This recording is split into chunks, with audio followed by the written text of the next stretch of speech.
Find a quiet place. Lower your brightness if you like. Set your phone face down. This is a video that moves the way a late-night reading moves unhurried, slightly sideways, circling the thing it means to say before it finally says it. If you have come here for a fast summary of the Library of Pergamum's greatest hits, there are other videos for that. This one is for the people who want to sit for a while in a room where something very large was kept and is now gone, and think carefully about what that means. If you find yourself enjoying this kind of slow, deeply researched documentary, please consider leaving a like, subscribing, and if you are willing, leaving a comment about your own relationship to libraries or books. Not a clever comment necessarily, just the honest one. The library this video is about was built, at least in part, out of the belief that what people think and write and preserve is worth more than the silver it costs to keep it. That belief seems like a good place to start. There is something quietly radical about the decision to build a library. Not the act of writing things down that is a separate and older anxiety, the need to offload from the fragile architecture of a single human mind the weight of something that must not be lost. Writing is the first act of preservation. A library is the second act, the institutional one, the one that says, we are not merely recording this, we are committing to the proposition that someone in the future will need to read it. A library is not a warehouse for the past. It is a bet on the future, a bet made by people who understood, with sufficient clarity to be unsettling, that the future is under no obligation to remember them at all. Every library, if you look at it in the right light, is a monument to the anxiety of forgetting. The Alexandrians understood this. The Attalids of Pergamum understood it more acutely, because they came later and had more to lose. They were building in the shadow of a library that had already declared itself definitive. And they built anyway 4 rooms on a hilltop in what is now Western Turkey, stocked with 200,000 scrolls by some accounts, designed with a gap in the outer wall to let the air circulate and keep the humidity at bay, presided over by a colossal statue of Athena standing in the reading hall, while the Aegean wind moved through the Caicos River valley far below the acropolis. They built it knowing that Alexandria existed. They built it knowing that Alexandria had been built first. They built it because the alternative, not building it, was a kind of admission that some cities are permitted to be the centre of civilization and others are not, and the Attalids were not the kind of dynasty that made that admission easily. The Library of Pergamum does not survive. No catalogue of its holdings has ever been found. What remains is the shape of its rooms, the testimony of its rivals, and the quiet persistence of the material it helped perfect. To read its inventory is to read a list of things that almost weren't remembered at all. This is that reading. Core thesis. The peculiar ambition of the uncertain dynasty. Before we walk into the rooms, we should establish something clearly, because it shapes everything that follows. Pergamum was not Alexandria. This is not merely a geographical observation. It is a statement about precedents, mythology, resources, and the weight of historical inevitability.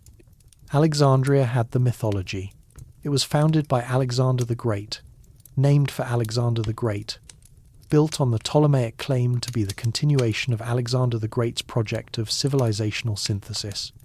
Alexandria sat at the mouth of the Nile, controlling the grain trade of the known world, drawing scholars from Athens and Antioch and everywhere else with a combination of stipends, hospitality, and the sheer gravitational pull of an institution that had decided it would hold all human knowledge within a single complex of buildings attached to the royal palace. Alexandria had the Mausion, the sanctuary of the Muses, where scholars lived and ate and argued and were paid by the state to think. Alexandria had the Pinarchus of Callimachus, the first great library catalogue in history, organised across 120 books, a monument to the idea that you could know what you had if you were systematic enough about it. Pergamum had 9,000 talents of silver, and a man named Philetaerus who found himself holding them after his general died in battle. This is the foundation of the Attalid dynasty in its entirety. Philetaerus had been an officer under Lysimachus, one of Alexander's successors, entrusted with the treasury of the city while Lysimachus went to war. When Lysimachus was killed at the Battle of Corupedium in 281 BCE, Philetaerus did not surrender the treasury to the next in line. He kept it. He spent it on the city. He built walls and temples and grain distribution networks and made himself so useful to the surrounding settlements that he effectively became their ruler without ever needing to declare himself king. A eunuch since youth, he adopted his nephew Eumenes I as heir, who adopted his cousin Attalus I, who defeated the Galatian Celts, who had been terrorizing the region, and was proclaimed for the first time in the dynasty's history an actual king. The Attalids had silver and skill and good fortune and the particular kind of ambition that comes from knowing that your legitimacy, if examined too carefully, rests on foundations that are better left unexamined. This is the dynasty that built the library, and that matters, because a library built out of absolute security and unquestioned legitimacy is a different kind of institution from a library built out of competitive insecurity by a dynasty that needed culture the way other kings needed armies. The Library of Pergamum was built to prove something. It was built as an argument. It was built because Eumenes II, who reigned from 197 to 159 BCE and who was the library's primary architect and patron, understood that the right words on the right shelves could accomplish something that silver alone could not.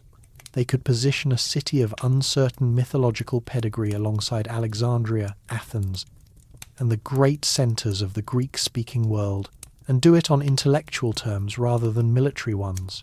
This is why the rivalry with Alexandria forced innovation rather than imitation. You do not catch Alexandria by being a slower, smaller version of Alexandria.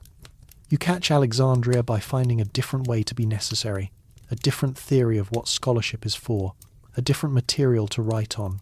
The Library of Pergamum did all three, and the most durable of its contributions, the material, the parchment, the scraped and stretched animal skin that still carries the city's name in every European language, outlasted the library itself, outlasted the dynasty, outlasted the empire that eventually absorbed them both. There is something in that. We will return to it. Chapter 1. The building itself. 4 rooms on a hill. The physical facts of the Library of Pergamum are simple, partial, and contested. Start with the simple. 4 rooms along the northern stoa of the sanctuary of Athena Polius Nikephoros Athena, protector of the city and bringer of victory, located at the northern end of the acropolis of Pergamon. The largest room, the main hall, measures approximately 13.6 metres by 15.2 metres. The 3 smaller rooms behind it are approximately 13.4 metres long and between 7 and 10 metres wide. Along the walls of all 4 rooms, at regular intervals, are small holes, anchor points cut into the stone to hold the wooden brackets that once supported wooden shelves. The shelves are gone. The wood rotted or burned or was carried away at some point in the 17 centuries between the library's last known operation and the first modern excavation of the site. What remains is the stone, walls that remember where the shelves were, like the faint rectangles left on a painted wall when a picture has been removed. The first modern description of these rooms was Richard Bone's 1885 survey, published in the 2nd volume of Altertümer von Pergamon, the German series on the antiquities of Pergamon that began with Karl Humann's initial excavation of the site in 1869. Bone looked at the 4 rooms, noted the regular holes in the walls, observed the large base or podium on which a colossal statue had clearly stood, and concluded that he was looking at the royal library. The logic was straightforward. Holes for shelves in a room attached to a great sanctuary, within the complex of a dynasty known for its literary patronage, with a large statue of Athena, goddess of wisdom, at the centre. It seemed obvious. It is also worth noting that it seemed obvious to a German engineer in 1885, which is both relevant and slightly humbling. Later scholars have been less certain. The same room, when considered from different angles, could also be a reception hall, a banquet space, a storeroom for sacred offerings to Athena, or an exhibition room where dedications to the goddess were displayed. The ancient world was not building for the convenience of 19th century archaeologists, and its buildings routinely served multiple purposes simultaneously. A room could hold scrolls and religion without contradiction. A reading hall could also be a space for ceremonial dinners. The shelves of a library and the shelves of a temple treasury were not categorically different objects, in a culture where the distinction between the sacred and the intellectual was considerably more permeable than it is for us. The Alexandrian library, after all, was attached to the Mausoleum, the sacred precinct of the Muses. The Pergamene Library was attached to the sanctuary of Athena. Neither institution saw any tension in this arrangement. Knowledge lived near the gods. That seemed correct. What is difficult to argue against is the air gap. Between the outer walls and the position indicated by the anchor holes for the shelving brackets, there is a space of approximately 50 centimetres. This is not an accident of architecture.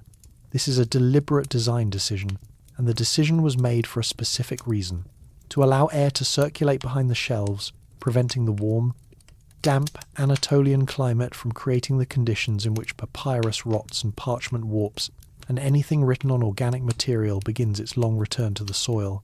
Someone, at some point during the planning or construction of these rooms, thought about the air. They thought about what would happen to the collection if the walls breathed humidity directly into the shelves, and they built a gap to prevent it. This is not a romantic detail. It is evidence of institutional seriousness, a library that thought carefully enough about preservation to engineer against the specific threats of its climate.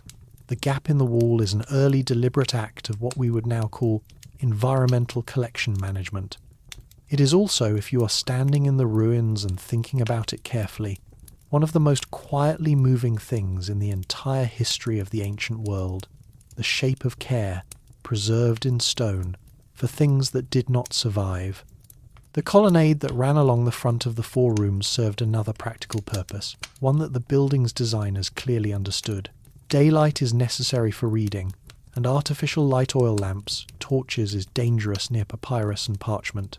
The Stoa provided a covered outdoor space where scholars could take scrolls into the natural light of the Anatolian afternoon and read or copy without bringing fire anywhere near the collection. There is something in this detail that recurs throughout the story of the Library of Pergamum. The gap between aspiration and practicality, between the library as a statement of civilizational ambition and the library as a building with a specific climate problem and a specific fire risk. Both things were true simultaneously. The library was a monument, and it was also a place where real people sat in the afternoon light on a colonnade, unrolling real scrolls, squinting against the glare off the limestone, trying to read Homer. The colossal Athena that stood in the main hall, a copy of Phidias's famous Athena Parthenos, the ivory and gold original that stood in the Parthenon in Athens, no longer stands in Pergamon. It was excavated and removed to Berlin, where it now occupies a position in the Pergamon Museum, alongside the Pergamon altar and other monuments, to a civilization that spent 2 centuries building one of the most densely layered archaeological sites in the ancient world. The statue is approximately 3 meters high, considerably smaller than Phidias's Chryselephantine original, and it stands in Berlin in front of a reconstructed temple facade from Magnesia. That it is in Berlin, a tool sold by the Ottoman Empire to Germany in the 19th century, shipped west, installed in a purpose-built museum, is its own kind of story, its own inventory of what gets kept and where. Athena watches over the shelves of Pergamum from inside a German museum. The shelves are gone. The walls are still in Turkey. The statue is in Germany. The catalogue is nowhere. What remains in Pergamon, outside the modern town of Bergama, in the Izmir province of western Turkey, is foundation stone, broken columns, the outline of the 4 rooms, and the holes in the walls where the brackets were.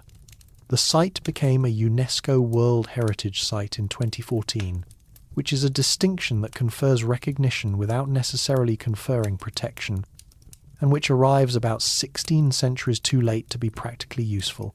You can visit it. People do. They stand in the main hall and try to imagine 200,000 scrolls in 3 rooms behind them, and they look at the holes in the walls, and they think if they are the kind of people who visit the ruins of ancient libraries about what it means that the walls remember where the shelves were, even when the shelves themselves have been gone for longer than the entire span of the library's active life. Chapter 2. The Material Question. On Parchment and its Origins. Here is a story that is probably a myth, and that does not become less interesting for being one. In the early 2nd century BCE, Ptolemy V of Egypt, threatened by the rising prestige and acquisitive ambition of the Library of Pergamum under Eumenes II, imposed an embargo on the export of papyrus to Pergamon. Without papyrus, the Pergamene library could not copy new acquisitions, could not supply visiting scholars with writing materials, could not continue to expand at the rate that would allow it to compete with Alexandria's collection. Faced with this crisis, the Attalid court commissioned the development of an alternative writing surface, a material made from the scraped and stretched skins of sheep and goats and calves, treated to produce a smooth, white, ink-receptive surface that would serve in place of the Egyptian reed. Pliny the Elder, writing in the 1st century CE, describes this development in his Natural History. In a rivalry having sprung up between King Ptolemy and King Eumenes over their respective libraries, Ptolemy prohibited the export of papyrus, and parchment charta pergamena, parchment, the paper of Pergamon, was invented as a substitute.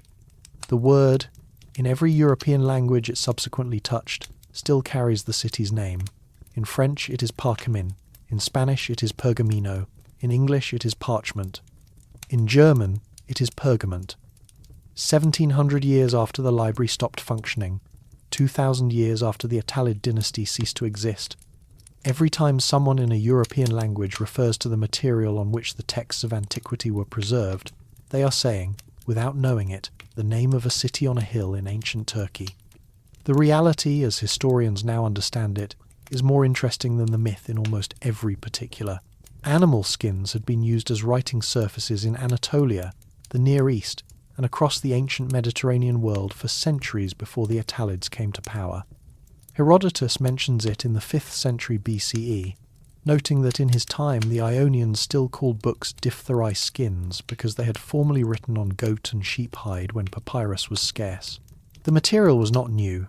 What Pergamon likely contributed was not invention, but systematization, the improvement of production techniques, the development of a consistent high-quality product, the establishment of a manufacturing industry that could supply the Roman world at a scale that made Pergamon synonymous with the material.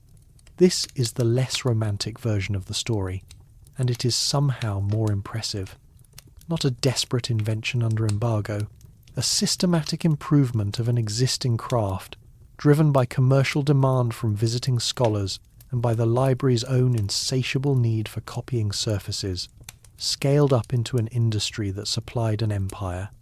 The physical qualities of parchment as a writing material are worth dwelling on, because they explain its eventual dominance over papyrus in a way that neither the myth of the embargo nor the fact of Pergamene production quite captures.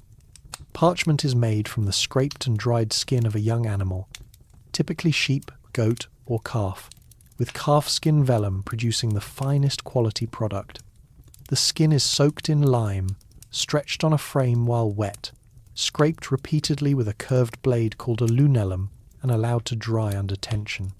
The result is a thin, slightly translucent sheet, with a white or cream surface that holds ink with remarkable precision. It is durable in a way that papyrus is not.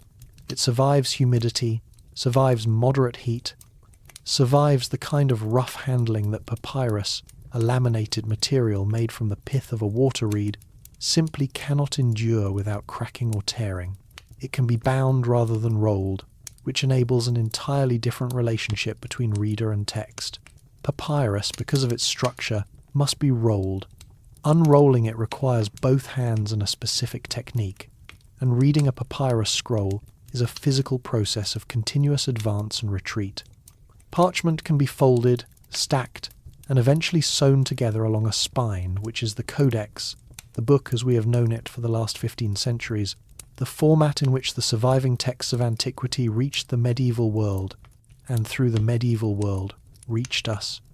The Library of Pergamum did not invent the book, but the material it perfected made the book possible, and this carries within it one of the richer ironies in the history of writing.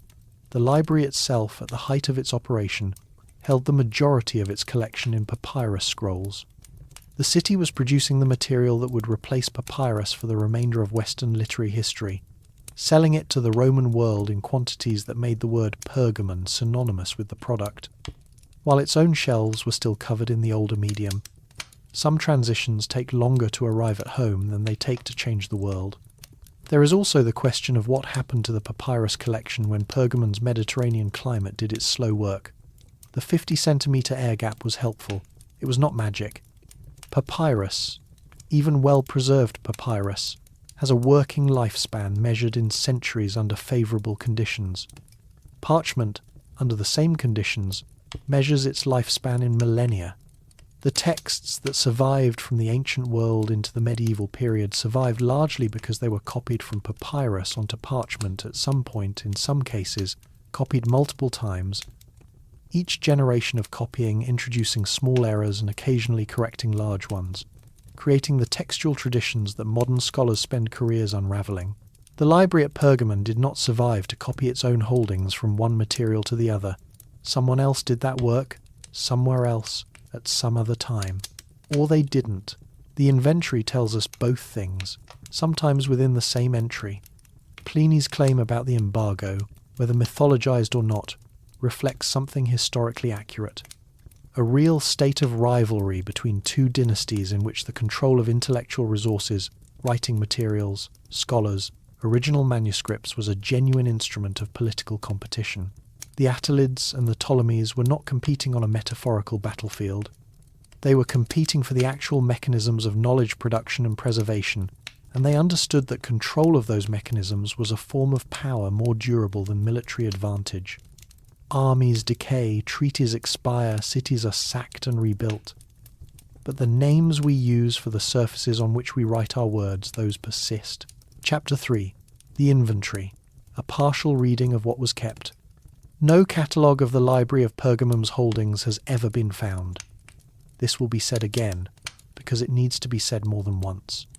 Every item in the following inventory is a reconstruction from inference and parallel evidence from what we know was being copied and studied in the ancient world during the Attalid period, from what ancient authors mention in contexts that suggest Pergamene scholarship, from what we can deduce about a library of this size and purpose and intellectual orientation. This is not a different kind of knowledge from the knowledge we usually call historical. It is the same kind of knowledge. Inference from incomplete evidence is what history has always been. The only honest response to the absence of the catalogue is to acknowledge the absence, and then continue reading anyway. The lamp is lit, the scroll is unrolled on the table. We begin. Among the texts most certainly present in the collection of the Library of Pergamum, the works of Homer occupied a position of exceptional importance. The Iliad was the most copied and most studied literary text in the ancient Greek world. This can be established from the simple arithmetic of surviving manuscript counts, and from the sheer density of Homeric reference in every piece of ancient literature that survives. The Odyssey was studied with only slightly less fervour. At Pergamum specifically, Homeric scholarship was not merely a discipline, but the founding argument of the institution's intellectual identity. Crates of Malice, the library's most distinguished head, built his entire scholarly project on the interpretation of Homer, and the debate between Pergamene and Alexandrian scholars over the correct text and correct interpretation of the Homeric poems was the central intellectual controversy of 2nd century BCE scholarship. The library held multiple copies of each work. The library held commentaries on those copies. The library held competing commentaries on those commentaries, in the manner of institutions that take seriously the principle that knowledge advances through disagreement.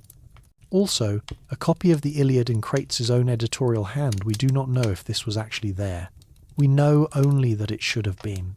The works of Euripides occupied the shelves in substantial numbers, evidence from the number of surviving copies of Euripidean tragedy, and from the pattern of references in ancient letters and commentaries, suggests that Euripides was second only to Homer in the demand placed on copying rooms across the Hellenistic world.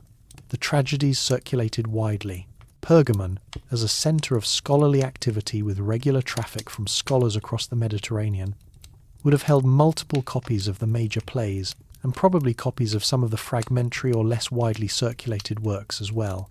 Also, a copy of Medea in a version slightly different from the Alexandrian standard. We do not know if this was actually there. We know only that such variants existed, and that Pergamum was precisely the kind of place where variant versions were studied rather than suppressed. The philosophical holdings of the library would have reflected the intellectual temperament of the Attalid court, which maintained a particularly strong interest in Stoic thought. Crates of Malice was himself a Stoic, and his allegorical interpretations of Homer were in significant measure driven by the Stoic reading of poetic texts as encoding philosophical and cosmological truths beneath their surface narrative. The library would have held works of Zeno of Citium, Chrysippus, Cleanthes, and the other architects of the Stoic system. Alongside these, and in some intellectual tension with them, there would have been works of the Platonist and Peripatetic schools' texts that a serious intellectual institution could not afford to be without, whatever the personal philosophical sympathies of its leading scholars. Also, a copy of Chrysippus's On the Use of Reason, complete rather than excerpted. We do not know if this was actually there. We know only that Chrysippus wrote it, that it circulated in the 2nd century BCE, and that Crates would have wanted it. The library's holdings in geographical and astronomical literature would have been substantial, and here again Crates' scholarly interests provide a guide. He constructed the first known terrestrial globe, a spherical model of the Earth that Strabo later described in his geography. Noting Crates' division of the globe into 4 inhabited zones separated by oceans, and this project would have required access to extensive geographical and astronomical literature. Eratosthenes' calculation of the Earth's circumference, Hipparchus's astronomical tables, the geographical surveys that accumulated from Alexander the Great's campaigns onward. These would have occupied shelves in the reading hall, used and annotated and argued with by scholars who were engaged in the project of mapping the known world with increasing precision. Also, an annotated copy of Eratosthenes' geography, with Crates' marginal notes disputing specific calculations. We do not know if this was actually there. We know only that Crates disagreed with Eratosthenes on multiple points, and that scholars who disagree tend to write it down. Medical texts were held in the library with a certainty that is unusual in this inventory, because we have a specific name attached to their later use. Galen, born in Pergamum in 129 CE, approximately 3 centuries after the library's foundation, almost certainly used its resources before pursuing further studies in Smyrna and Alexandria. Galen was the greatest physician of the ancient world after Hippocrates. His medical writings, preserved in large quantities through the medieval Islamic and Byzantine scholarly traditions, remained the standard texts of European medicine until the 16th century and his formation in Pergamum. In a city that had maintained a library of this depth and a tradition of serious scholarship for 3 centuries by the time of his birth is not coincidental. The medical holdings would have included Hippocratic texts, works on anatomy and pharmacology, treatises on specific diseases and their treatments. Also, a copy of the Hippocratic epidemics with marginal commentary in a hand later than the original text. We do not know if this was actually there. We know only that marginal commentary accumulates in libraries that are actually used, and Pergamon's library was used. Among the historical and rhetorical holdings, the library would have maintained significant collections of the works being produced across the Greek-speaking world in the Hellenistic period histories of Alexander's campaigns, chronicles of the successor kingdoms, the accumulated rhetorical and oratorical literature of the classical Athenian period. Whether the library held major works of Thucydides, Herodotus, and Xenophon in early or complete copies can be inferred from the evidence of Pergamene scholars citing and commenting on these authors, though the specific state of those copies is not recoverable.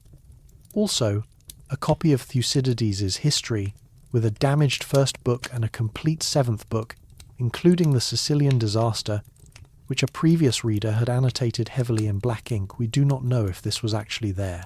We know only that this is the kind of thing that happens to books in libraries that are used for a long time by many different hands. And then there is the question of Aristotle. The Attalid kings pursued Aristotle's collected works with an aggressiveness that passed from institutional policy into something resembling obsession. The story survives in Strabo's geography, a story that will receive its own section in this video of scholars in Pergamene territory who buried Aristotle's private library in a trench rather than allow it to fall into Attalid hands. The Attalids sent agents across the Mediterranean looking for texts. They paid for manuscripts. They confiscated manuscripts when paying did not work. Whether the library ultimately acquired a complete or near-complete Aristotelian corpus is not known. Strabo's account suggests the best of Aristotle's private papers, the more esoteric, unpublished works that would eventually reach Rome through a Pelecon of Teos, escaped the Attalid net, damaged by moisture and moth damage in their underground concealment. But the exoteric works, the works Aristotle prepared for public circulation, the texts that were already circulating in copies across the Hellenistic world, these the library certainly held. The logical treatises, the natural philosophy, the ethics, the rhetoric, the poetics. Also, a copy of the Poetics, complete in both books, with the second book, the Lost Book, on comedy intact. We do not know if this was actually there. We know only that it should have been there, and that it wasn't there long enough, and that its disappearance is one of the great specific losses in the history of what the ancient world knew and we do not. There would have been linguistic commentaries, grammatical treatises in the Pergamene tradition, working out the implications of Crates' anomaly theory and arguing against the Alexandrian position on analogy. Scholiast traditions, the marginal notes and explanatory glosses that accumulated in the margins of heavily used texts over generations of scholarly reading, accumulated into their own separate volumes, their own shelves, their own contribution to the library's self-awareness as an institution, engaged in the ongoing project of understanding what texts meant when they were new and what they mean now that they are old. Also, a volume of collected scholia on the Iliad in the Pergamene tradition, arguing in the margins with Aristarchus's Alexandrian scholia. We do not know if this was actually there. We know only that it is the kind of text that a library organised around the anomaly-analogy debate would have been unable to resist producing. The inventory ends here, not because it is complete, but because honesty requires acknowledgement. This is a list made of inferences. No catalogue was found. No catalogue survived. Every item listed here is a shadow cast by the evidence of what scholars were reading and arguing about and citing in the 2nd century BCE, projected backward onto shelves that no longer exist to confirm or deny the projection. The inventory is incomplete. It was always going to be incomplete. We read it anyway, because the alternative silence honours the absence without honouring what was there before the absence arrived. Chapter 4. The Scholars. 2 men and a disagreement about Homer. Every library worth the name is, eventually, defined not by its building or its holdings, but by the people who thought inside it. The Library of Pergamum produced a number of scholars of genuine distinction, and was visited by a number more, but its intellectual identity, the specific character that distinguishes Pergamene scholarship from Alexandrian scholarship, the argument it was making about how knowledge works is most clearly visible through 2 figures: Crates of Malice, head of the Pergamene library and founder of its school of linguistic criticism, and Aristarchus of Samothrace, his contemporary and intellectual rival who served as head of the Library of Alexandria.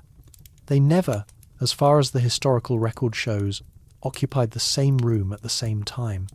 They argued anyway, across the Mediterranean, through the pages of competing editions and commentaries on Homer, and their argument reverberates through the history of linguistics with a persistence that neither of them could have predicted, and that both of them, in their different ways, would probably have considered entirely appropriate. Crates of Malice was born in Malice in Cilicia, in what is now southern Turkey, in the early 2nd century BCE. He was hired by Eumenes II, or, according to some sources, by Attalus II as head of the Pergamene library, and was the founder of what Strabo called the Pergamene school of literary criticism. He was a Stoic philosopher, a cosmographer, his globe of the earth being his most spectacular single achievement, and a scholar of Homer, whose approach to interpretation was defined by a single, generative, characteristically Pergamene principle: anomaly. The world, and language along with it, is irregular. Rules are real, but so are exceptions. A text, and particularly a poetic text, resists the kind of systematic normalization that would impose regular grammatical rules on historically accumulated, artistically shaped language, because the poet Homer, specifically, but the principle generalizes, was not following a grammar book. He was doing something more holistic, more philosophically ambitious, and the scholar's job is not to correct the anomalies but to understand them. Sometimes an anomaly in the text is a signal of a deeper meaning. Sometimes it is a cosmic meaning. Sometimes, for Crates, Homer was describing the structure of the universe in the passage that another reader would correct for grammatical regularity. Aristarchus of Samothrace was born around 220 BCE and served as head of the Library of Alexandria from roughly 153 BCE until his death around 143 BCE. He was, by the consensus of ancient scholarship, the greatest textual critic the ancient world produced. His edited texts of Homer, his commentaries on Pindar and Aeschylus and Sophocles, his systematic development of the editorial signs that annotators still use in variant forms today, established an Alexandrian standard of textual scholarship that was authoritative for centuries. His principle was analogy, the idea that language follows systematic rules, that the best reading of a text is the one that is grammatically regular, that where an ancient text deviates from what regular grammar would predict, the deviation is more likely to be a scribal error or a corruption in the manuscript tradition than a deliberate artistic or philosophical choice by the poet. The scholar's job is to identify and correct those errors, to restore as closely as possible the original, grammatically regular, authoritative text. These are not small differences in academic preference. They are competing theories of what language is and what texts are for. Aristarchus's analogy is the ancestor of every prescriptive grammar, every effort to establish correct usage by reference to regular rules, every attempt to standardize the behavior of language on the model of a logical system. Crates' anomaly is the ancestor of every descriptive linguistics, every acknowledgement that actual language use is messier and richer than any system can capture, every reading of a difficult text that finds meaning in the difficulty, rather than dismissing it as error. They were arguing through Homer about the same question that grammarians and linguists have been arguing about ever since. Does language mean what it says, or does it say what it means? They argued most specifically over a few lines from the Odyssey. The opening of the poem, in its first book, describes the Ethiopians as dwelling at the ends of the earth, divided in two, some where the sun rises, some where it sets. Aristarchus's text read the verse one way, Crates' text read it another, and the difference, which looks trivial on the surface, was actually a cosmological argument. For Crates, whose globe placed Ethiopians in both hemispheres, divided by the great equatorial ocean, the Homeric line was a precise geographical statement about the structure of the earth. For Aristarchus, this reading imported cosmological meaning into a line that didn't need it and probably hadn't intended it. Strabo, who discusses this debate at some length in his geography, is irritated by both of them.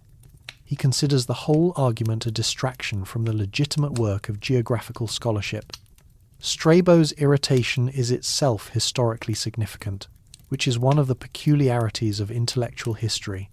The debates that exasperate contemporary observers often turn out to have been the most important ones. Crates fell into a sewer. This must be said because it is the most consequential fall in the history of linguistics. Around 169 BCE, Crates was dispatched to Rome as an envoy of Pergamum. The specific date is somewhat uncertain. Some sources give 169, some give 159, and while he was in the city, walking near the Palatine Hill, he fell through an open opening in the road into a sewer below and broke his leg. The Romans in the 2nd century BCE were in the process of building an empire without having developed a corresponding enthusiasm for covering their drainage infrastructure. Crates, confined to his lodgings during the weeks of his recovery, did what scholars do when prevented from doing anything more active. He lectured.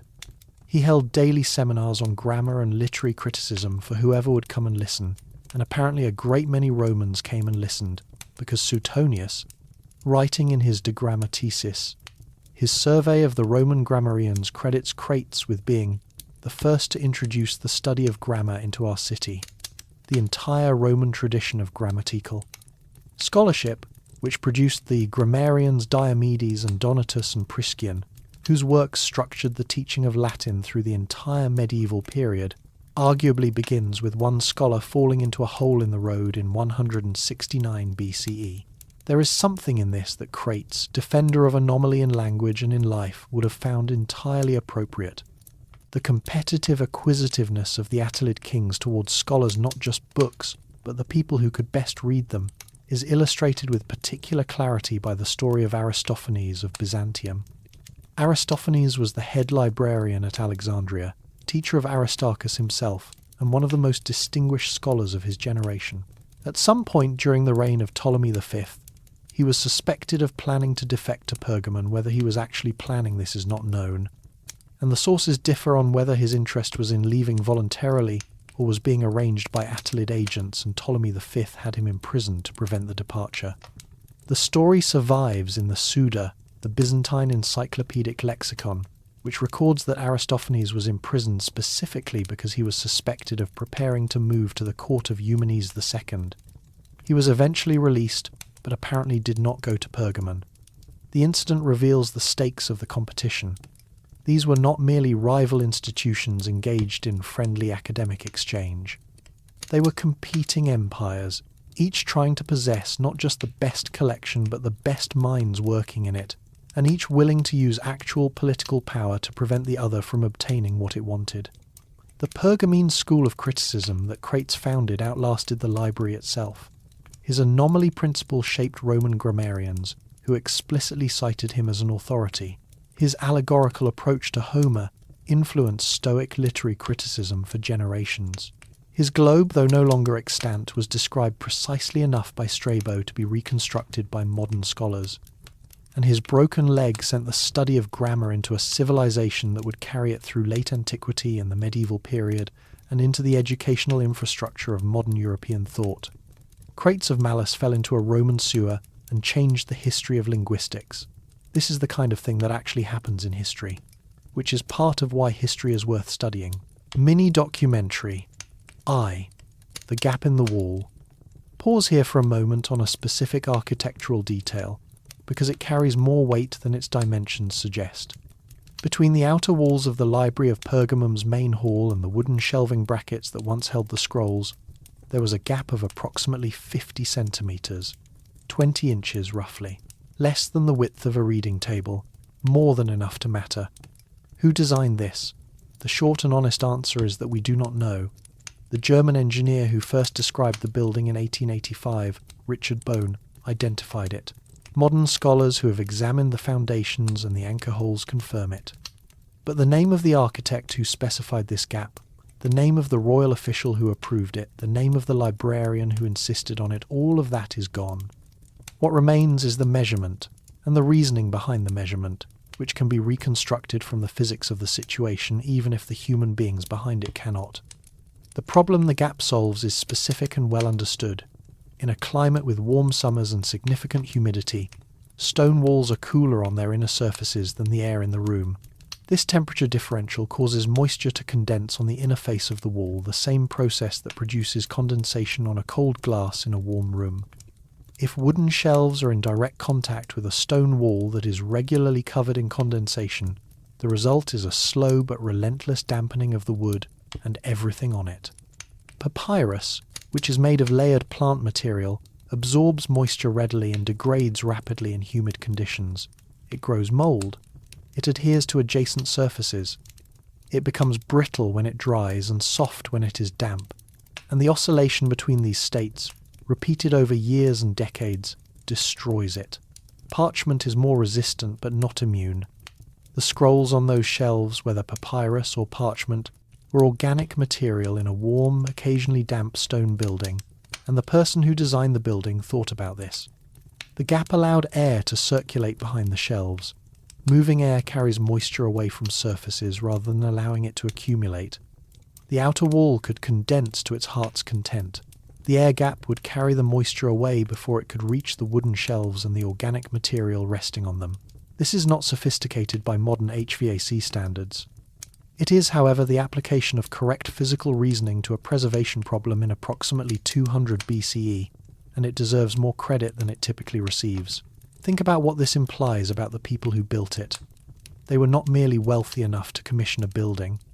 They were thinking carefully enough about what was inside the building to engineer against the specific failure modes of the medium in which their collection was stored. This is institutional self-awareness of a high order. This is a library that knew it was a library, that understood the physical vulnerability of its holdings, and that built that understanding into the walls. The gap in the wall is the most eloquent single fact about the Library of Pergamum. It says, Someone here understood that words are written on material, and material decays, and the work of preservation is not sentimental, it is engineering. The gap is still there. The scrolls it was built to protect are gone. The air still moves through it, as designed, through an interval that was built to protect something that no longer needs protecting. There is no satisfying way to end that observation, so we will simply let it stand. Chapter 5. The Rivalry. Alexandria, Papyrus, and the Politics of Knowledge. To understand the Library of Pergamum properly, you must understand it in context, and the context is, inescapably, Alexandria. Not because Alexandria is the more important institution, though it probably is, in terms of sheer scale and influence on the canon of ancient literature, but because Pergamon's library was built in explicit response to Alexandria's, and that act of response shaped everything about how the Pergamene institution worked, what it collected, how it organized its scholarship, and what its scholars believed about the nature of knowledge. Alexandria's library was founded in the early 3rd century BCE under Ptolemy I, probably around 295 BCE, as part of the larger institution of the Mausoleon, the sacred precinct of the Muses. It was attached to the royal palace. It was funded by the Egyptian state, which meant it was funded by the revenues of the most agriculturally and commercially productive country in the ancient Mediterranean world. The Ptolemies were extravagantly wealthy, and they spent extravagantly on the library. They paid scholars to live in Alexandria and do nothing but think and argue and edit texts. They commissioned the acquisition of manuscripts from across the Greek-speaking world. They reportedly required ships docking at Alexandria to surrender any books they were carrying, had them copied, and return the copies while keeping the originals. Whether this last story is true in its most dramatic form is uncertain, but it reflects an accurate institutional attitude. The Library of Alexandria was acquisitive to a degree that was, for its time, without precedent, and it used the full resources of the Ptolemaic state to pursue that acquisitiveness. By the time Eumenes II began building the Library of Pergamum in earnest, around 197 BCE, Alexandria had been operating for nearly a century. It had Callimachus's Pinax, the catalogue of 120 books that organised the library's holdings by genre, author, and title. It had the great editorial project of establishing authoritative texts of Homer, the tragedians, and the lyric poets, through the work of Zenodotus, Aristophanes of Byzantium, and Aristarchus. It had the accumulated scholarship of several generations of the finest minds in the Greek-speaking world. Starting a library to rival Alexandria in 197 BCE was, to use a contemporary analogy, something like starting a search engine to rival one that had already indexed the entire internet. The gap was not merely quantitative, it was structural, historical, and institutional.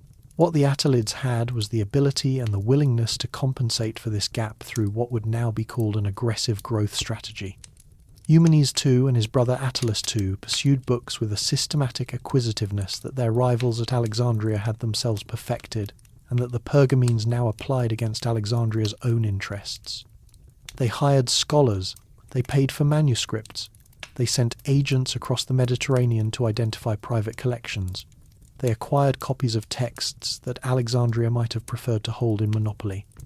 And they did all of this while simultaneously developing a distinctive intellectual character for their institution, not a lesser Alexandria, but a different kind of institution, with different scholarly priorities and different theoretical foundations. The political dimensions of this competition extend well beyond the two libraries themselves. Eumenes II contributed large quantities of grain to Rhodes to fund teacher salaries not because he had a particular affection for Rhodian education, but because educational patronage was a form of soft power, a way of building the network of cultural relationships that constituted prestige in the Hellenistic world. Attalus II, his brother and successor, provided funds to Delphi for teacher salaries, again as an act of cultural diplomacy. The library was not simply an institution in Pergamon. It was the intellectual flagship of a broader Attalid project of cultural legitimation, one that sought to position the dynasty as natural heirs to the Greek cultural tradition despite their origins as the successors of a military treasury officer who had simply stayed in his post after his employer died. This legitimation project is visible in the architectural decisions as much as in the scholarly ones. The location of the library within the sanctuary of Athena, goddess of wisdom, but also the patron goddess of Athens, and the goddess of the most famous library in the Greek cultural imagination. The Parthenon itself was not an accident. The Pergamene acropolis was designed explicitly to recall the Athenian one. The great altar of Zeus that dominated the upper acropolis was built in conscious dialogue with Athenian architectural traditions. The library was placed adjacent to an Athena temple that echoed the Parthenon. The colossal Athena inside the library was copied from Phidias's Parthenos. The message was not subtle. Pergamon was saying, in stone and marble and the physical layout of a hilltop, we are what Athens was. We are what civilization looks like when it moves east and forward through time. We are not late, we are continuing. The Attalids also understood something that the Ptolemies, secure in their wealth and precedence, may have understood less urgently, that the rivalry itself was productive. It forced both institutions to sharpen their methods, diversify their holdings, and compete for the best minds more actively than either would have done in the absence of competition. Alexandria's editorial tradition became more rigorous, partly because Pergamon offered an alternative interpretive tradition that threatened to supersede it. Pergamon's allegorical and cosmological approach to Homer developed its theoretical sophistication, partly in response to the pressure of the Alexandrian standard.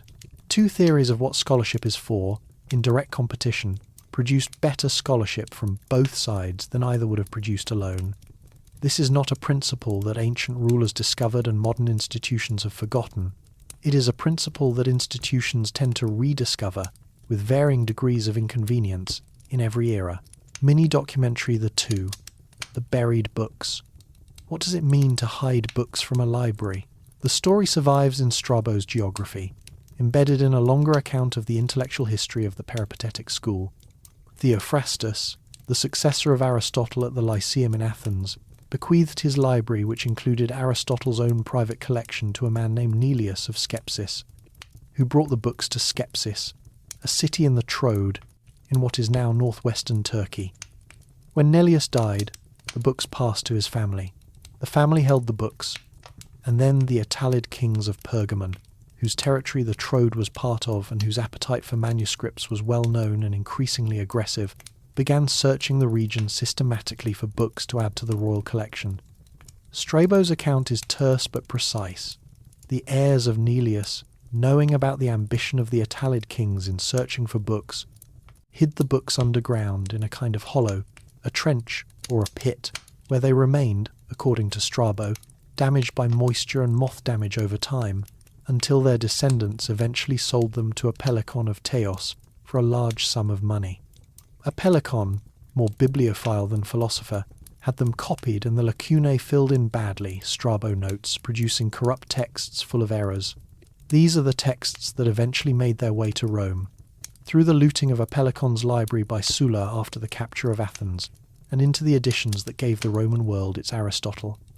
The Aristotle we have is, at several removes, the Aristotle that was buried in a trench in the Troad to prevent the Attalid kings from taking it.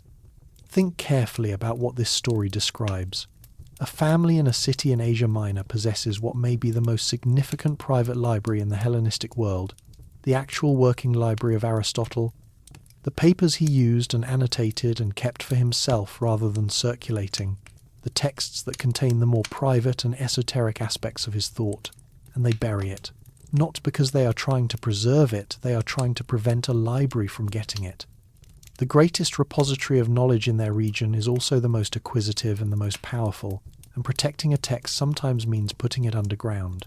There is no scenario in which this ends well for the books. Either the library gets them and incorporates them into a collection that will eventually be stolen, given away, and dispersed, or they are hidden and decay in the dark, and their eventual recovery produces corrupted copies that will be mistaken for authoritative texts for centuries. The books lose either way. What the family was protecting, in the end, was not the texts, but something else, the principle that a text is not merely a commodity to be acquired by the most powerful bidder, the principle that there is a difference between a book on a private shelf, owned by the people who inherited it, and a book in a royal library, owned by the state. The Attalids, from their perspective, were not villains in this story. They were doing what libraries do, acquiring, preserving, making available.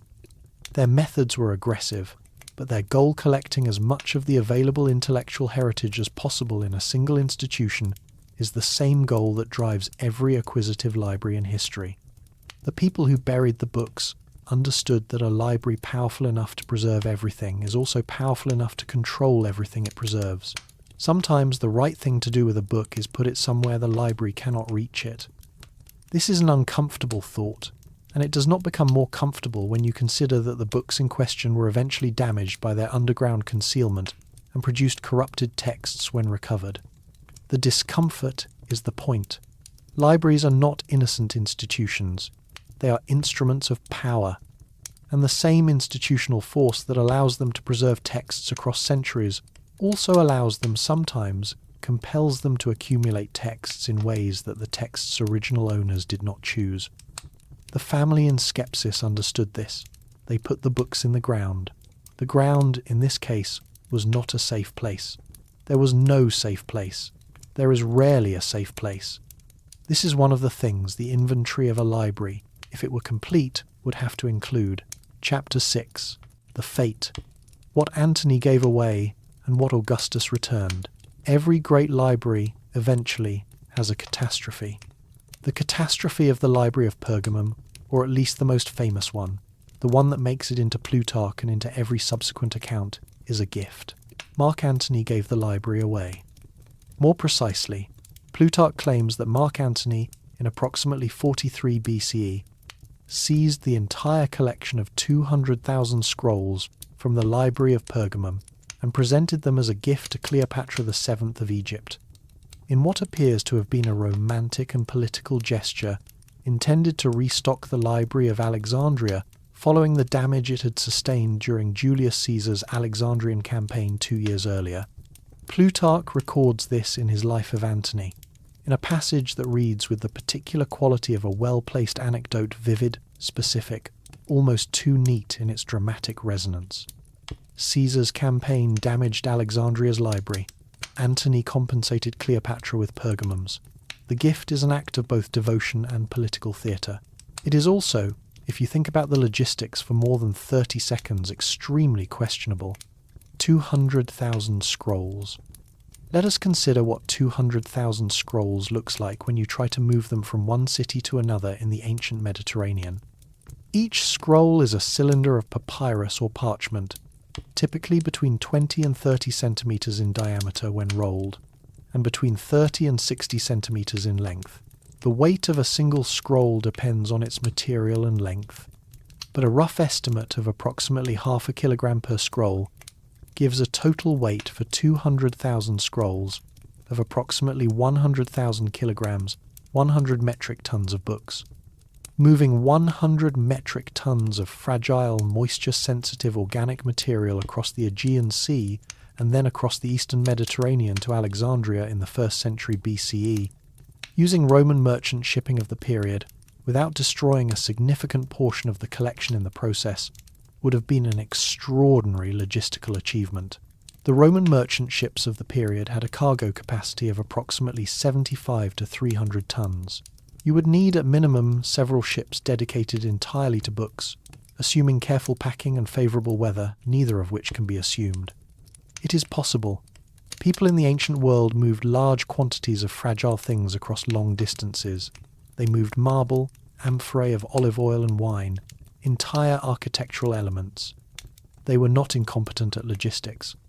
But the Plutarch claim is almost certainly exaggerated in its specifics, and it may be entirely legendary in its essentials.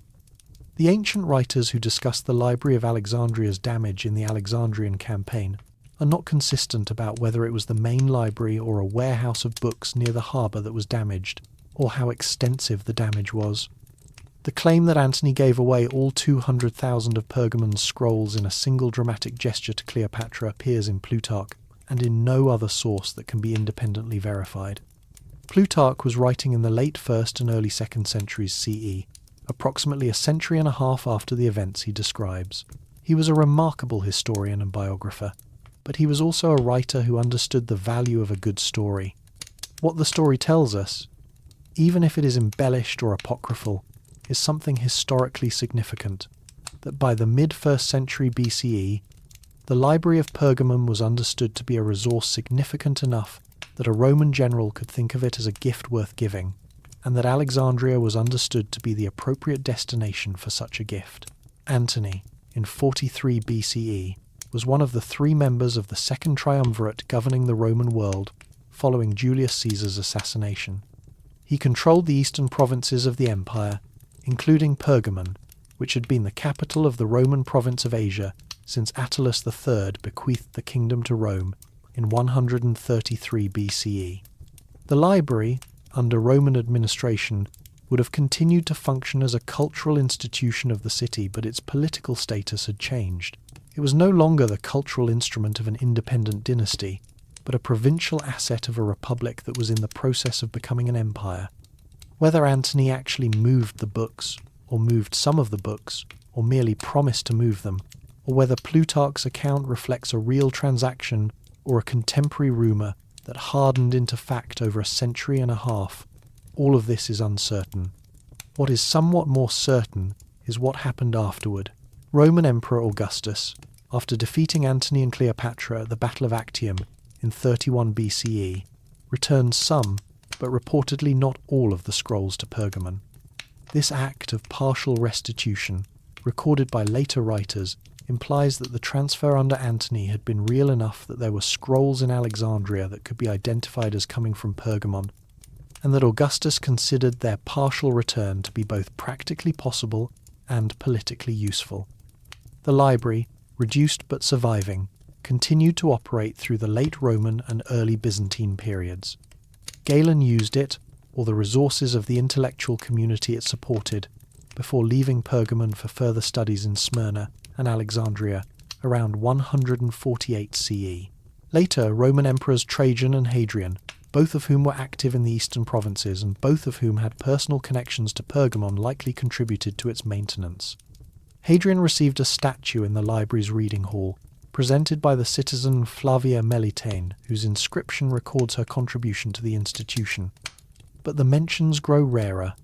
The library is referenced by later writers with decreasing frequency, which is its own kind of testimony. An institution sufficiently diminished that it no longer provokes comment, no longer attracts the controversies and competitions and major scholarly disputes that generate the written record through which we know about it at all. The earthquake of 262 CE damaged Pergamon significantly. Arab raids in approximately 663 CE may have damaged whatever remained, though the direct evidence for this is absent. By around 1300 CE, Pergamon was effectively abandoned.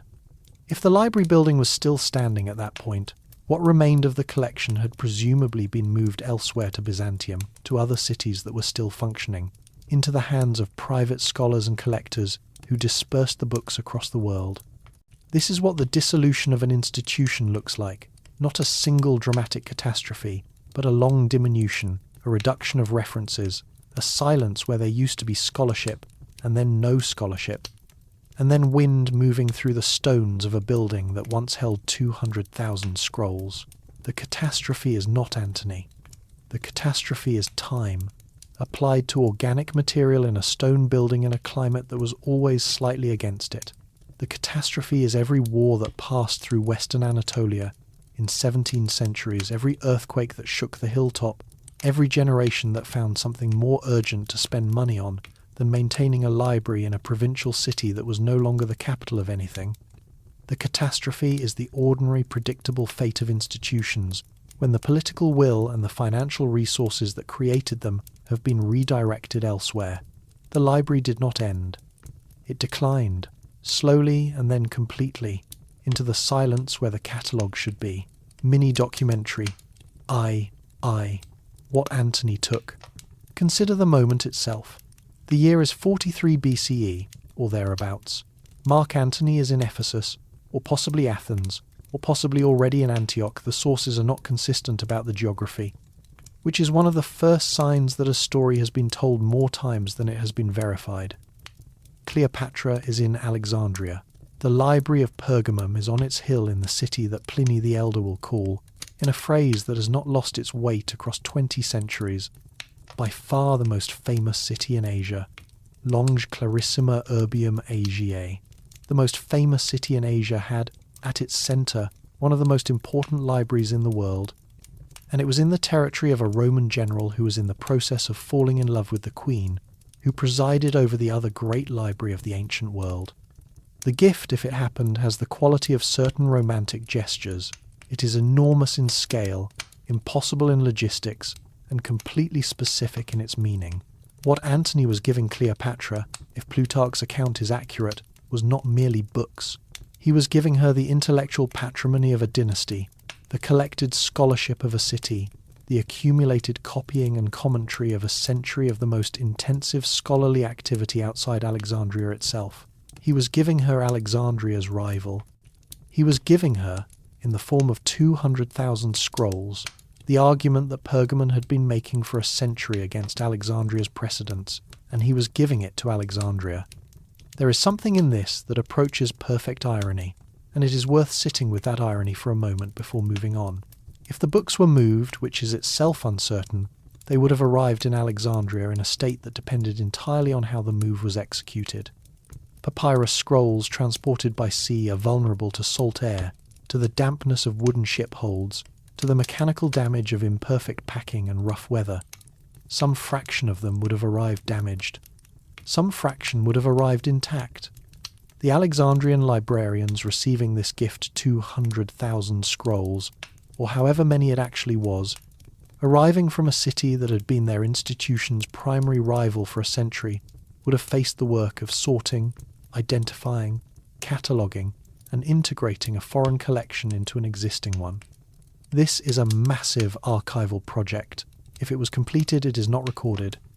If it was not completed, then the books arrived, were stacked, were partially processed, and remained in an intermediate state of institutional limbo, neither fully Pergamene nor fully Alexandrian, identified by their origin but not fully integrated into the catalogue. Libraries accumulate things they have not fully processed. This is as true today as it was in antiquity. Cleopatra, receiving this gift, was a woman of genuine scholarly distinction in a court that prized it.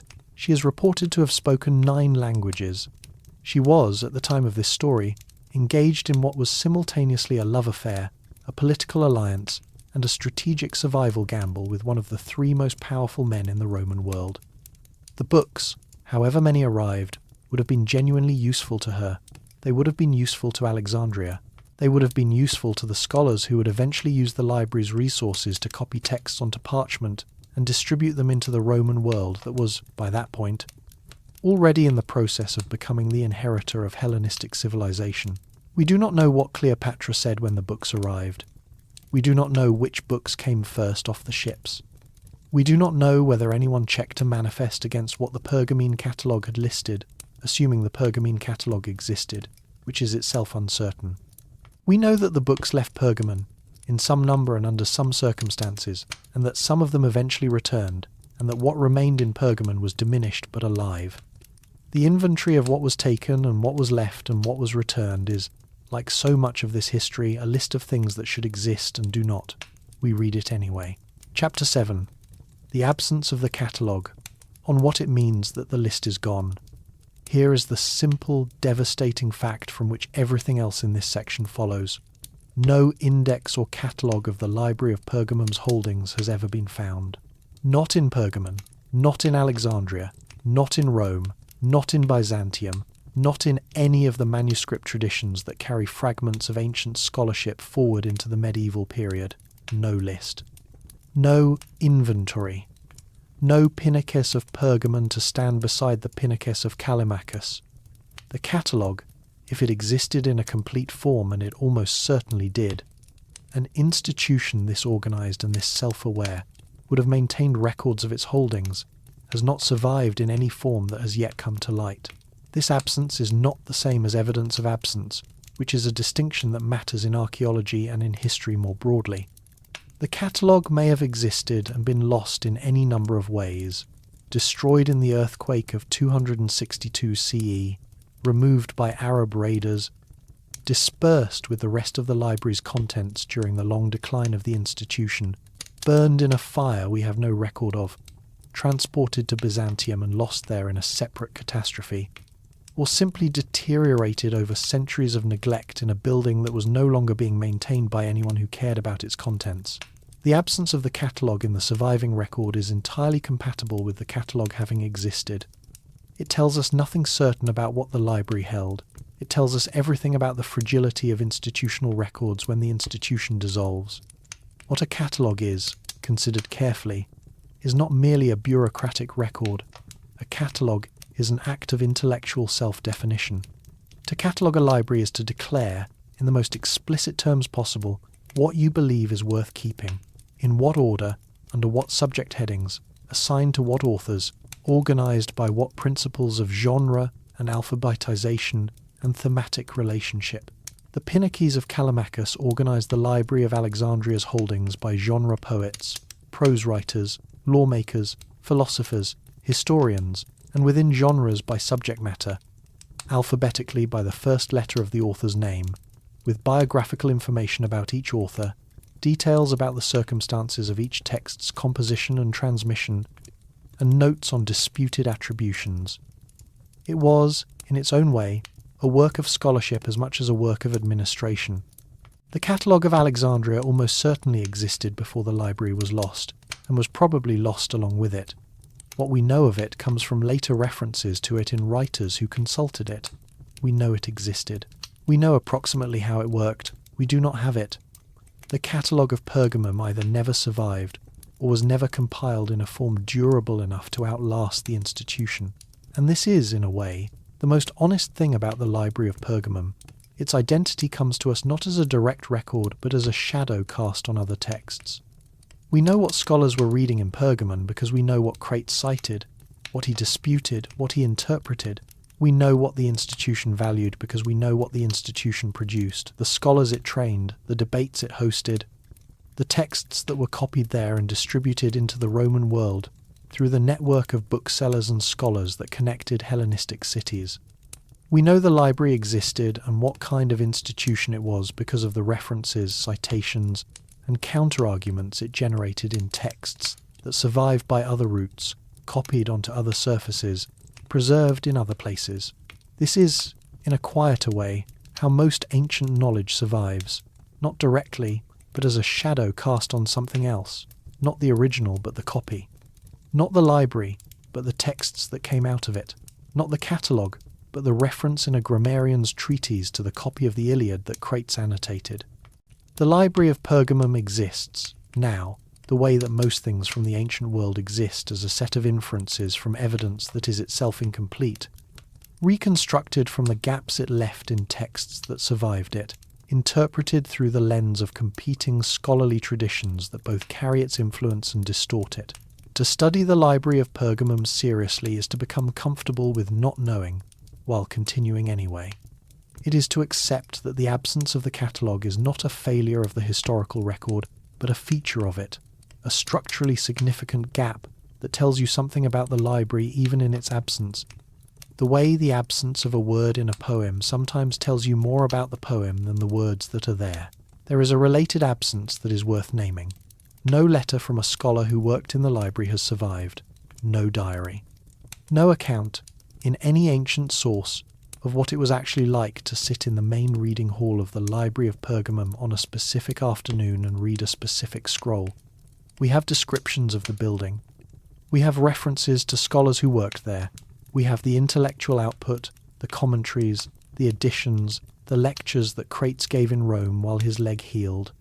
What we do not have is the interior experience, the quality of light through the colonnade, the smell of the reading room, the sound of a scroll being unrolled on a wooden table, the particular quality of silence in a room where many people are reading at the same time. These things are gone entirely, not merely incomplete. They were never recorded, or they were recorded and the record was lost before it could be copied, or they were considered too ordinary to be worth preserving. The inner life of the library, the phenomenological experience of being in it, using it, thinking inside it, is the most complete absence in the entire inventory. We can reconstruct a certain amount. The The light through the colonnade would have been the particular quality of Mediterranean afternoon light. Bright, warm, angled. The smell would have been the smell of processed animal skin and papyrus, slightly sharp, slightly dry. The smell of material that has been worked on and dried and stored. The sound of a scroll being unrolled is a soft, papery sound, nothing like the sound of turning pages, more continuous and more deliberate. The statues of Homer, Herodotus, and other notable literary figures that were found on the podium of the main hall, their bases inscribed with names, suggest that the room was organised around a particular relationship to the tradition. You read Homer in the room where Homer was watching. This is not merely decorative. It is a statement about continuity, about the act of reading as participation in a conversation that crosses centuries. The scholar in the reading hall, unrolling an annotated copy of the Iliad in the afternoon light, was not merely consuming a text. He was adding to a conversation that had been going on for 600 years, and the room was designed to make that fact visible. The catalogue is gone. The conversation continues in other forms, in other rooms, on surfaces that carry the name of the city where the conversation was most carefully organised. We do not have the list. We have what the list was for. Chapter 8. The material that outlasted everything. Parchment and its afterlife. Return, now, to the material. Return to the scraped and stretched animal skin, the Charta Pergamena, the material that carries Pergamon's name into every subsequent European language and every subsequent century of writing. We have already discussed where it came from and what it is, but we have not yet followed it to where it went, which is, ultimately, into the hands of monks in Irish and Italian and French scriptoria, copying manuscripts by lamplight onto sheepskin, into the bindings of medieval books, into the documents that established medieval law and governance and theology, into the bookshelves of every library that came after the Library of Pergamum, including this one, including the one where you last checked out a book. The arc from Pergamon to the medieval scriptorium is long and involves multiple transitions, but it is continuous. By the late Roman period, the 2nd and 3rd centuries CE, the codex format was becoming increasingly standard for certain categories of text. Parchment's flexibility, its ability to be folded rather than merely rolled, made it naturally suited to the codex in a way that papyrus was not. Papyrus could be folded, but it was prone to cracking at the fold lines. Parchment tolerated repeated folding and binding without the same structural vulnerability. The earliest codices were often made of wax writing tablets, practical notebooks rather than literary objects, but as the format spread to literary texts and then to sacred texts, parchment became the material of choice for the new book form. By the 4th century CE, when the Emperor Constantine commissioned 50 copies of the Christian scriptures from Eusebius of Caesarea, the standard was already parchment codices. The Codex Sinaiticus and Codex Vaticanus, the two most complete early manuscripts of the Bible in Greek, are both parchment codices from the 4th century. They are alive, legible, and accessible today. The papyrus scrolls they replaced are largely not. The medieval scriptoria of Western Europe were the institutions that actually carried ancient knowledge through the period between the fall of the Western Roman Empire and the emergence of the medieval university system, roughly the 5th through the 12th centuries, the period during which, had the copyists not been working, most of what survives of Greek and Latin literature would have been lost entirely. The monks who worked in these scriptoria were not, for the most part, motivated by a love of pagan literature or a burning commitment to the preservation of secular knowledge. They were motivated by the practical needs of religious communities for copies of scripture, liturgical texts, theological commentary, and the works of the Church Fathers. The secular classical texts that were copied alongside these religious ones, Virgil, Ovid, Cicero, eventually Plato and Aristotle in Latin translation, eventually Homer in Greek, were preserved partly by happy accident, partly by the genuine curiosity of individual scholars who found them worth copying, and partly by the practical reality that a scriptorium already equipped and organised for copying found it nearly as easy to copy Virgil as to copy the Psalms. The material they were writing on was parchment. the same scraped and stretched sheepskin that the workshops of Pergamum had perfected and industrialized and distributed to the Roman world in quantities that made the city's name synonymous with the product. The monks of Lindisfarne, copying the Lindisfarne Gospels in the late 7th century, were working on the descendants of the same craft tradition that the workshops of Pergamum had been running 5 centuries earlier. The copyists of Monte Cassino, preserving Cicero and Tacitus and Cassiodorus, were working on the same material. The surface on which the texts of antiquity made their way from the ancient world into the medieval world, and from the medieval world into the age of print, that surface carries the name of a library that was itself largely lost. There is something instructive in this, and it needs to be said without overstatement. The Library of Pergamum did not survive. It was burned and stolen and diminished and abandoned, silenced by the centuries in the ordinary way of institutions that outlive their political foundations. But the material it perfected, the industrial process it scaled, the Charta Pergamena that it sold to the Roman world, that survived. It survived the Attalid dynasty. It survived the Roman Empire. It survived the fall of Western Rome and the centuries of institutional fragmentation that followed. It survived the Arab conquests and the Byzantine collapse and the various catastrophes, natural and human, that destroyed most of what the ancient world had written and preserved. It survived because it was the right material, at the right moment, with the right physical properties to outlast the alternatives. The Library of Pergamum burned. The parchment carried the words forward. The words matter. The surface on which they are written also matters. The medium is not merely the message. It is the survival of the message. Long after everyone who composed it and everyone who first read it and everyone who first copied it has been forgotten. This is not a comfortable thought for the people who care about ideas.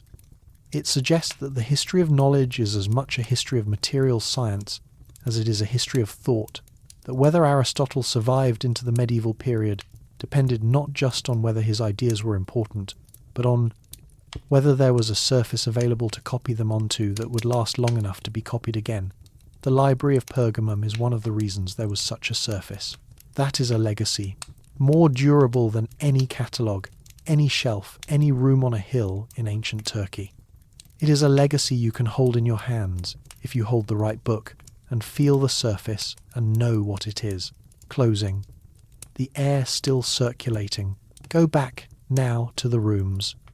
Go back to the 4 rooms on the northern stoa of the sanctuary of Athena Polius Nikephoros, outside Bergama, Turkey, on the acropolis of what was once one of the most famous cities in Asia. Go back to the main hall, 13.6 metres by 15.2 metres, bright in the afternoon through the colonnade, and stand for a moment in the room where the statue of Athena once stood on her platform, while 200,000 scrolls, or thereabouts, were shelved in 3 rooms. Behind you, and visiting scholars sat in the afternoon light and unrolled copies of Homer and argued about whether language follows rules or whether the rules follow language. Stand in that room. The shelves are gone. The statue is in Berlin. The catalogue was never found.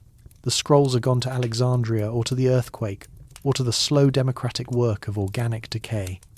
What remains is the stone, the foundation, the broken columns of the colonnade, and in the walls, at regular intervals, the small holes where the brackets were.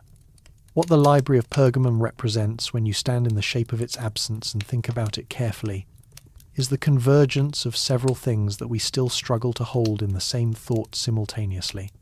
It is a political statement, the Attalid's argument that cultural accumulation is a form of power, and it is a philosophical project. Crates' argument that the world is irregular, and the scholar's job is to understand rather than to normalize. It is an act of competitive insecurity, and an act of genuine intellectual ambition, and it is not necessary to choose between these 2 characterizations. It is an institution built to preserve things, and an institution that itself required preservation and did not receive enough of it. It is the origin of a word we use every day without knowing where it came from. It is the place where a man fell into a sewer and introduced the study of grammar to Rome. It is the place where another man built a gap in a wall to let the air move through, and where the air is still moving now, through an interval that was designed to protect something that is no longer there.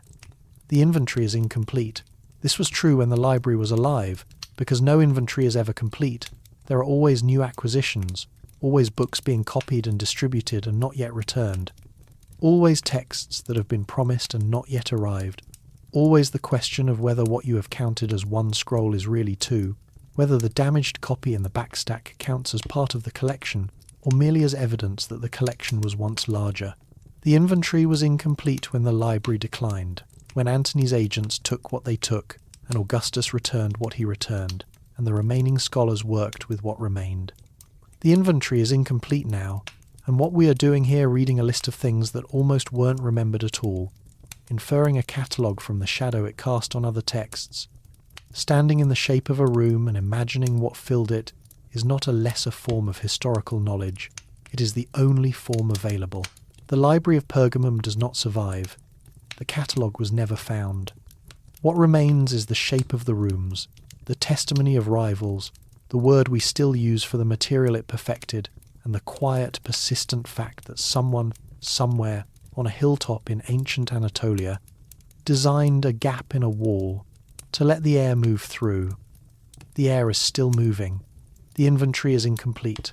We read it anyway because inference from evidence is what history has always been, because the things on those shelves were worth the reading, because the library was an argument about what it costs to try to hold knowledge against the certainty of forgetting, and because that argument has not been settled, and it is not going to be. The shelves are empty. The air circulates as designed. Athena is not in the room. The reading goes on.